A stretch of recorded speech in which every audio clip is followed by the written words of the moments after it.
আমাদের আজকে এই জায়গায় এসে চিল্লাইতে হইল কেন? আজকে টাকা না পাইলে রাজপথে যাইতে হইব কেন? রাজপথে যাইব কিনা? রাজপথে যাইতে হইব কেন? তারাই তো পাঠায় আমাদেরকে রাজপথে।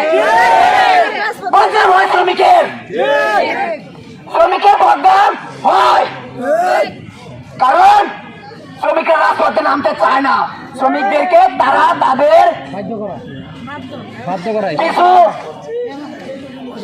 কৌশল ব্যবহার করার জন্য শ্রমিকদেরকে তারা বাধ্য করে রাস্তায় নামাইতে, যেন সরকারের থেকে তারা নিজেরা কিছু পায়।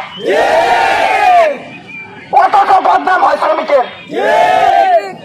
সব মুনাফা হয় কোম্পানি এবং দালালগুলি, অথচ আমরা না খায়া থাকি। আমাদের শ্রমিকদের যে পাওনা, এগুলি যদি আমরা শ্রমিকরা পাইতাম তাহলে আমাদের এক মাসের জায়গায় আরেক মাস শান্তিতেও থাকতে পারতাম।